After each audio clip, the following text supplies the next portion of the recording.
I've played a lot of games in my life, like a ridiculous amount of games, and while most of them were solid, positive experiences, only a select few really got to me, really changed the way I look at things and molded me into the person I am today. And above this elite group of experiences, this coalition of personality-shaping events, sits one series. Really the series that started it all for me, Resident Evil. In the coming weeks, we'll be barreling down the long list of numbered entries in one of the most important franchises in gaming to date.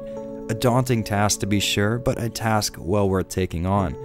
Today we're starting right smack dab in the beginning, and since I want to cover this series in the same order I first experienced it, we'll be following the game's release schedules and not so much their positions on the timeline. Also, one more small item. We're going to be sticking to the main numbered entries, at least for now. Well, with all that out of the way, I'm Jared from Avalanche Reviews. Welcome to part 1 of the Resident Evil Retrospective.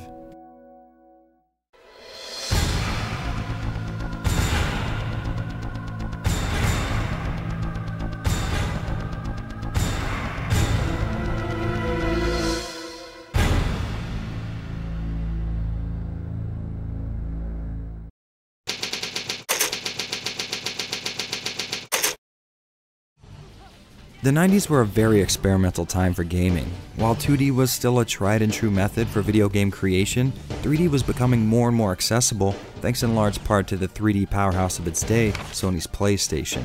Capcom, looking to bring its Japan-only horror title Sweet Home into this brand new landscape, enlisted the help of Shinji Mikami. This remake eventually grew a little bit too big for its britches, and Biohazard was born, which, let's not mince words here, was a kick-ass name. Biohazard. But sadly, a DOS game had recently registered that title, and thus we received a horror masterpiece by the name of Resident Evil, and along with it, survival horror was born.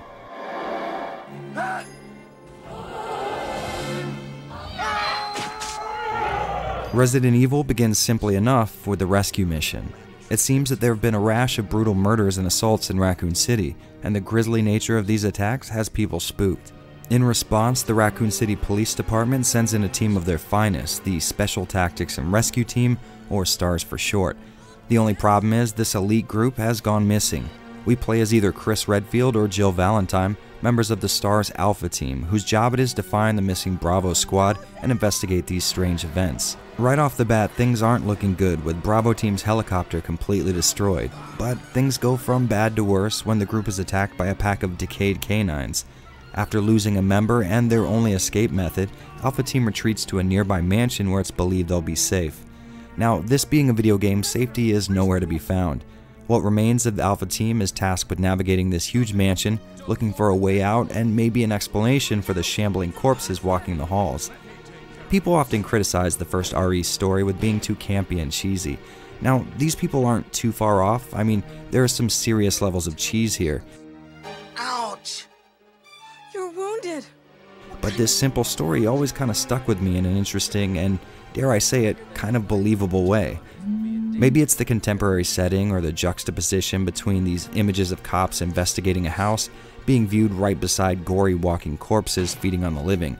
Either way, I absolutely love it. There's just something about the combination of campy dialogue mixed with a heavy atmosphere and dark tone that really pulls me in and gets me hooked. As far as gameplay is concerned, Resident Evil plays out a lot like an adventure game. Taking cues from both Alone in the Dark and its original inspiration, Sweet Home, RE uses a limited inventory and requires the player to explore a huge area that slowly opens up as keys are found and puzzles are solved. The downside to this style is you'll be backtracking through familiar areas a lot, like a whole lot. But the good news is the backtracking has the added bonus of getting you intimately familiar with the layout in the area you're in.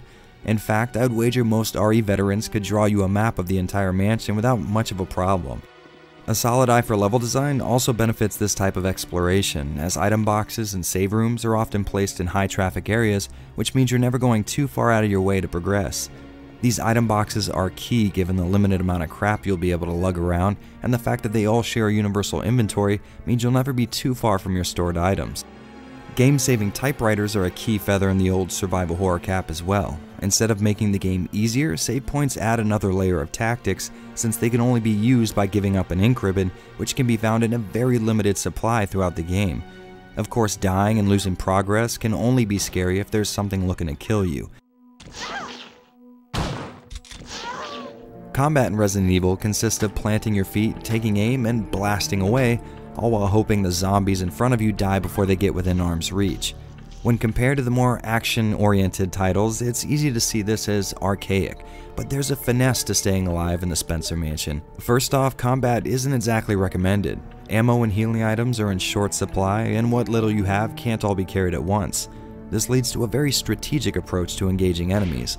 Often you'll find yourself clearing out tight hallways and leaving the zombies in more open areas alone, as these can be easily maneuvered around with the right understanding of the game's controls. And with that, we come to what some people consider to be the worst part about early Resident Evil games, and the main feature that defines the survival horror genre as a whole.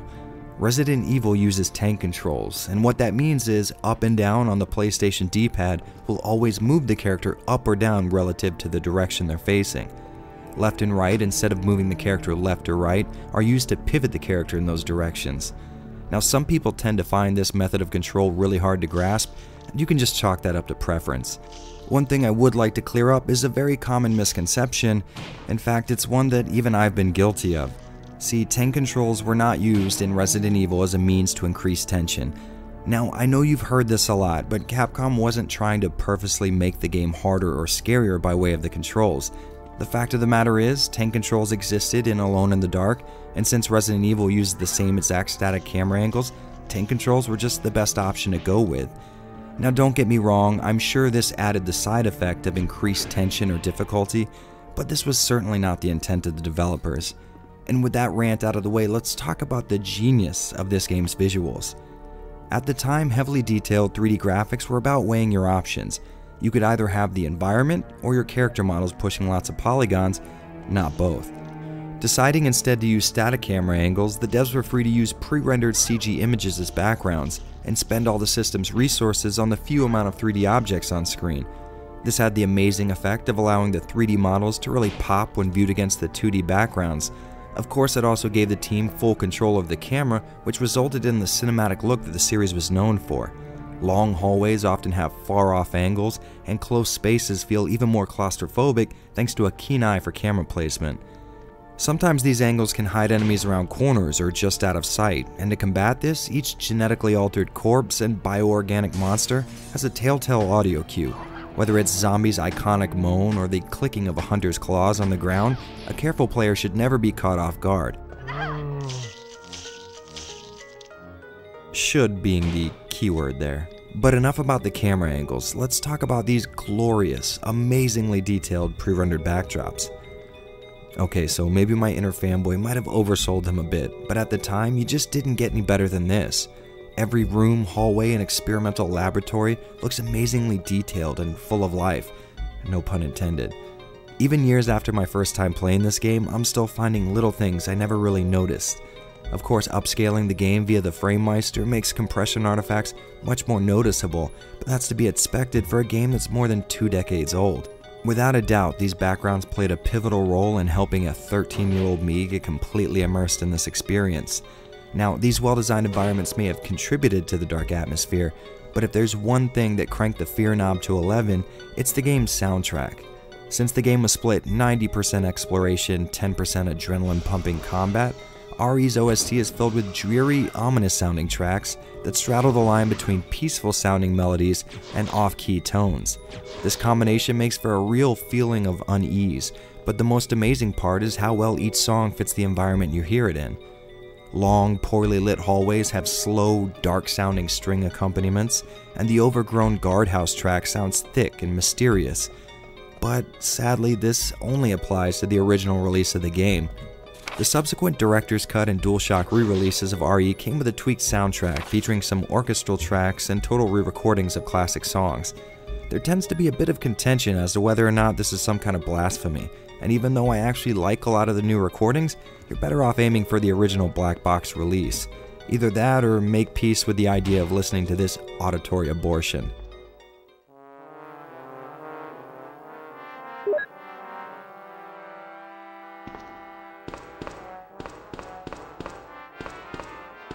And since we're talking about re-releases, if you're having issues finding a copy of the first Resident Evil game, well, let's just say you might not be trying hard enough. Now, if I went over every single port and re-release of the game, we would be here for eternity, but there is one we have to talk about. Ladies and gentlemen, let me introduce you to the one and only reason I purchased a GameCube. The 2002 remake of Resident Evil. Now this right here is what I call a video game. Completely rehauled graphics, incredible sound design, and the star of the show, literally the best looking pre-rendered backgrounds you are likely to see. It should be obvious by now, but this game is one of my absolute all-time favorites. The full RE experience is here, plus a whole hell of a lot more. There's brand new areas to explore, spoken dialogue that won't send you into some kind of cringe singularity. I almost forgot. It's a lockpick. You'd make better use of it. And finally, a huge backstory added about the Spencer Mansion and its creator. But sadly, it's not all amazing. I have to be honest, I think the fast-moving Crimson Head zombies and Tyrant experiment Lisa Trevor gets a little too far from the classic feel of the original, but even I can admit that this is the jaded opinion of a veteran fanboy.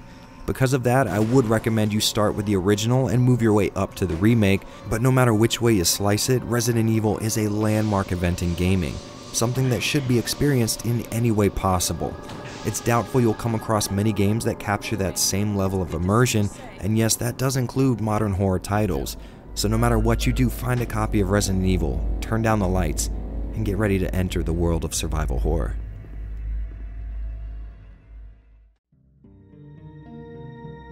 Well guys, thanks for sticking around for this long-winded rant session. Believe it or not, this is actually the cut-down version of the script. Well, the good news is soon the next episode of the Resident Evil Retrospective will be out, and you can look forward to much of the same. Like I said in the beginning of this video, I'm only going to be covering the numbered entries in the RE series, but as you might know, there are some kick-ass spin-offs and more than a couple of oddities to be found too. I really want to dive into these bad boys, but thanks to time constraints and a rough school and work schedule, I can't throw much time into a project unless I'm sure that's exactly what you guys want. So I'm going to be making a goal on my Patreon. If we can reach this funding goal, I will cover every single Resident Evil game, period. This will no doubt be a huge amount of work, but if you guys want it, I'd be more than happy to dive in. If you guys don't, or you're not able to donate, well, that's okay, the retrospective marches on anyways. Well, I'll see you guys next time right here on the Resident Evil Retrospective.